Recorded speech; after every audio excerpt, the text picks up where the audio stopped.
oh nah, it's about morals. And brother, Kendrick don't got no goddamn morals. Kendrick went on a song and said a nigga should die because he's a pedo. To have morals, to say you're a man of morals, but then, you know, make that allegation that somebody is a pedo. Drake! All right, so I don't know if y'all noticed, but the other day, Kendrick did an interview with Bazaar Magazine. So it was him and SZA asking each other questions. And of course, she asked him, what does not like us mean to you?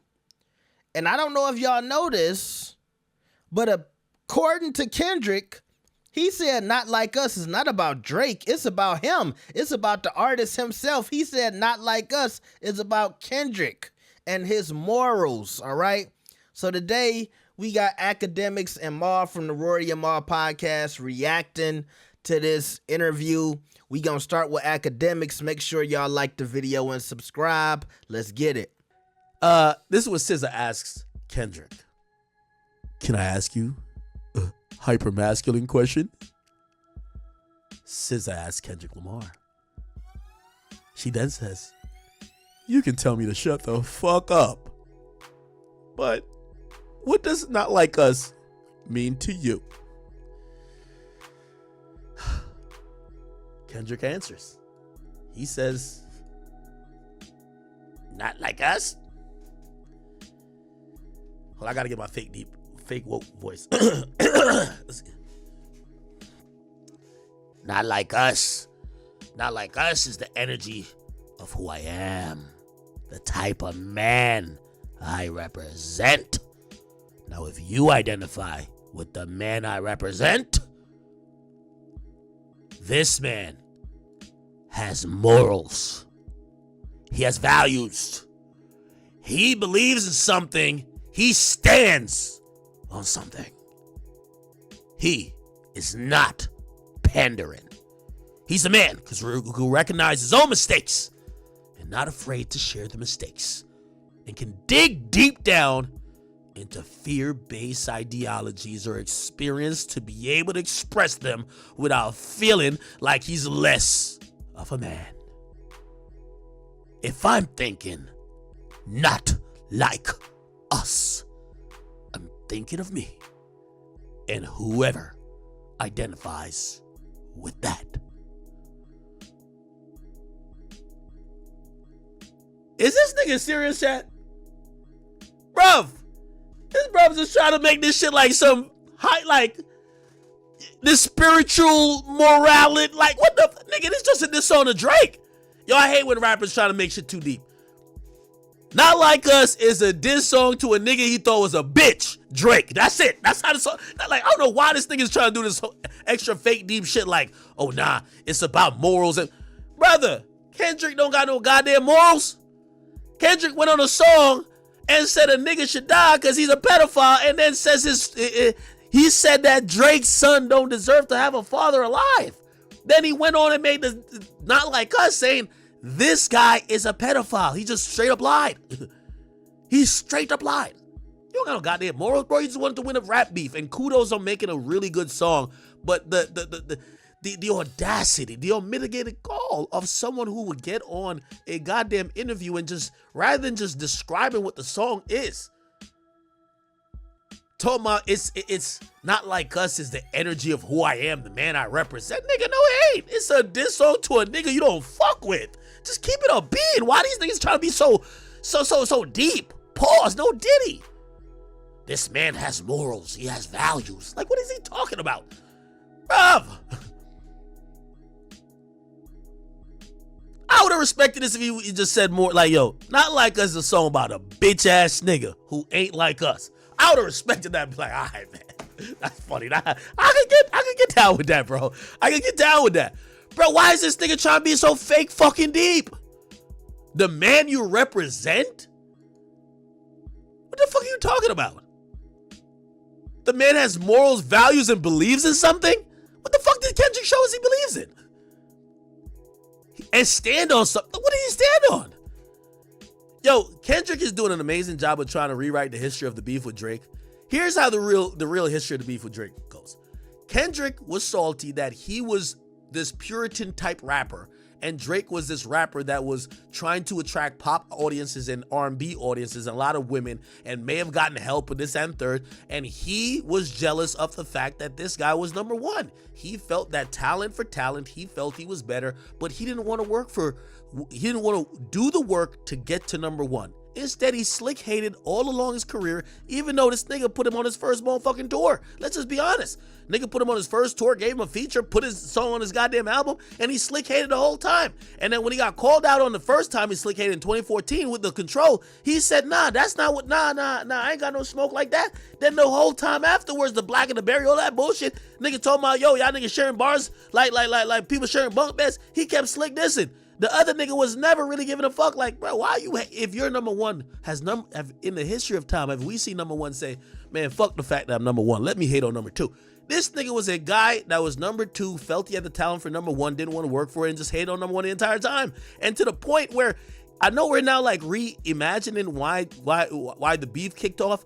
The beef kicked off because nobody even listened to First Person Shooter and said, oh, Kendrick's gonna be mad. Nobody. The nigga just came out of the blue saying, fuck the big three. Then the next song we hear from the nigga, he says literally, I'm the biggest hater. So this is like, I still can't understand what people even try to, this is nothing about standing on morals, principles. You know the morals and principles Kendrick could be standing on if you really try to break down how we got to not like us. The morals and principle of thinking you're owed something you didn't work for, the morals and principles of snaking somebody who actually helped you out early in your career, the morals and principle of actually doing the same things or being envious of the position that someone's in, even though you're not down to do what they did to get there. That's not something that I believe is filled and is the epitome of morals and principles to me. By the way, so just to be clear, I don't think there's morals in that. I don't think there's no value in that. I don't think that's standing on something when really it's rooted in jealousy. And also, if we're talking about pandering, you of course motherfucking pandered. You dropped a song with the fucking shoelaces and little dusty sneakers, and you literally said you said that what you wanted to watch die was the type of music that every nigga that stood on that stage with you at the pop out did. Gangster music that's aggressive, music promoting drugs and violence on the community. You made a song after the pop out saying you want to see that shit die, but you featured all them niggas on the pop out. But you did that because you know you needed a look. But afterwards, when you don't need the look, you're talking about the type of music they made. Is that standing on some shit? I don't think so. No, here's the part y'all missed. Kendrick talking about let the party die, and he destroyed Drake because he felt like now he can really start to cleanse the culture. Bro, you from Hollywood. You from California, and I know he's from Compton, but what I'm saying is he need to check his own neighbors before he start checking the West Coast and Canada and Georgia. Bro, you're from the place where all the deviants are from. And I'm not talking about the regular people who live in California. I'm talking about the directors, the music executives. Every time you hear about these names, the Weinsteins and these directors who be telling these girls, hey, you want to get in this movie, you know what you got to do. They based in LA, California. Look, he had Dr. Dre introduce him at the pop out. I love Dr. Dre. He's a hip hop legend. But we know what Dr. Dre has been accused of multiple times. You can't say you trying to clean up the culture when you won't address none of the shit that's going on in your own state. All right, let's see what Maul had to say about Kendrick Lamar and his morals when it comes to Not Like Us. Here we go. And forth on like topics like this. I thought that was a conversation of two friends that a writer just happened to be sitting in on, which was cool. I guess they want to call it an interview, but I don't think that it felt like an interview. I think SZA and Kendrick talk often, and this time a writer from Harper's Bazaar just happened to be sitting next to them, writing everything down or recording But you know, Kendrick, I like some of his answers. For me, him breaking down the record and the man that he is was the most interesting part. Only because if, you know, I respect Kendrick as an artist. But if you say he's a man with morals and things like that, I just, you know, again, if things are true, then so be it. If not, then you got to wear it. But to have morals, to say you're a man of morals, but then, you know, make that allegation that somebody is a pedo, and, you know, what we know, if Kendrick has information that we don't, but from what we know, that man is not a pedophile. I just look at that a little like, I don't know if somebody with morals does that. That's why I just wish they would have left it alone. Unless we were getting a full-blown interview about this past year, not just his personal stuff, then I just leave it alone. All right, so y'all know we still waiting for the embassy to get raided. All right. Now, it was a little incident at the embassy. Remember, I think a security guard or somebody had got popped up at Drake's house, but we haven't heard anything about Drake being brought in for questioning or anything like that. And so, yeah, you do have to ask yourself, if that's a lie, what type of man would make that up if he has morals? But then I think Kendrick was also trying to say something through his words, but not directly saying it, because he said, I'm somebody who stands on something. So maybe that's Kendrick saying, I stand by everything I said in that song. Now, when he gets to, and I'm not pandering, I guess that can go to some of the things he said about Drake when it comes to being a culture vulture. Maybe he feels like Drake is pandering to black people so he can be accepted by the culture. But then at the same time, he's going after the white audience. But I don't look, it's so many people in hip hop who have struggled to cross over.